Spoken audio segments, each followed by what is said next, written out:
Good morning, good afternoon, and good evening. Whatever time of day you are watching, thank you for joining me. Welcome back to another Maintenance Monday video. Today's video is about changing out the engine air filter and the AC cabin filter on your 2011 to 2021 Jeep Grand Cherokee. The process is exactly the same for all engine types: 3-liter diesel, 3.6-liter V6, 5.7, and 6.4-liter Hemis. The airbox just kind of moves around based on what engine you have, but the cabin filter is in the exact same place for every model.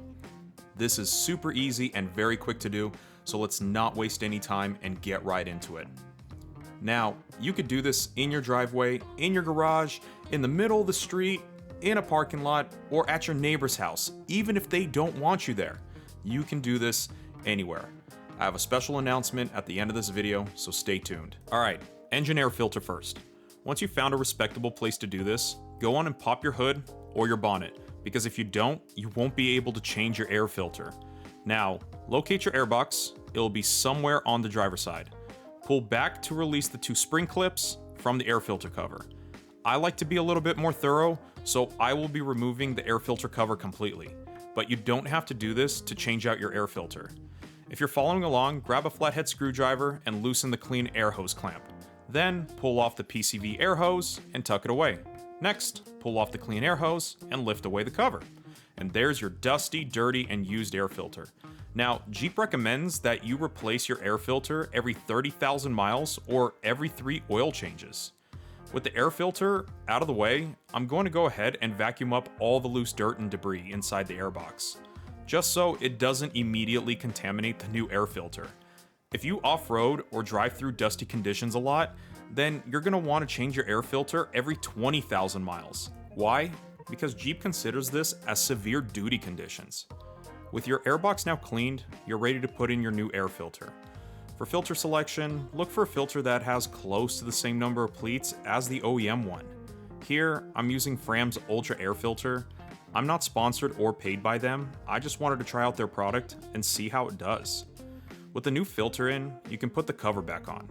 I find it easier to attach the clean air hose first, then slide the locating tabs into the lower portion of the airbox. It might be a little bit of a struggle to set it just right, but don't worry, you're not going to break anything. Just make sure your locating tabs are in. Once you've done that, you can reattach the PCV air hose and tighten down the clamp on the air cover. Lastly, latch the spring clips and lock the cover onto the airbox. And that's it. You have successfully replaced your engine air filter. Great job.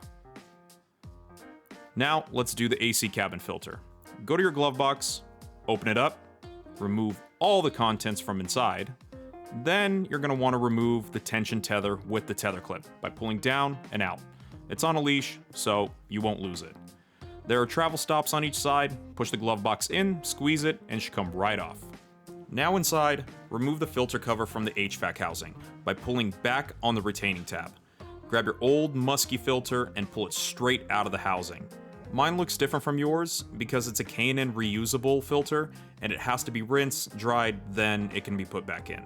Now, go buy whichever cabin filter you prefer. This is the one I chose to go with. Jeep recommends that you replace your cabin filter every 20,000 miles, but I just do it when it starts smelling. Make sure when you insert the filter, the arrow on the filter is pointing down.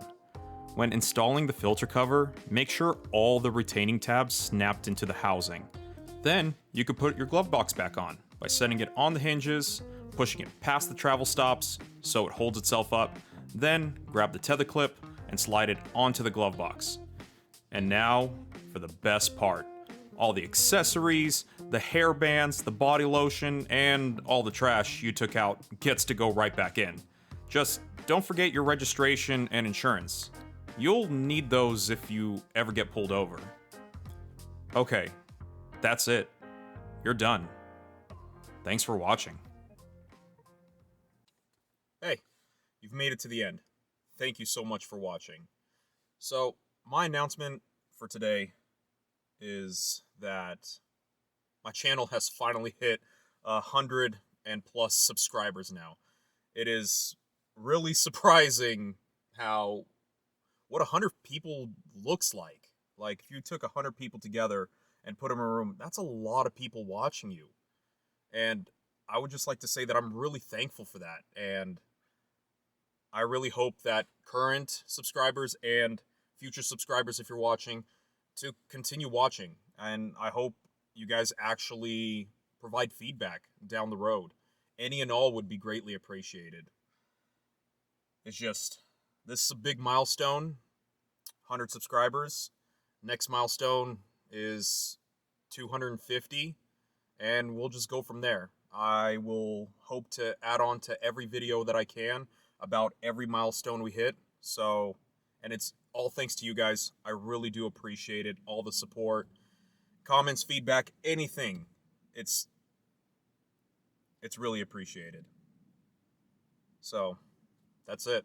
That's the big announcement. Thanks for watching.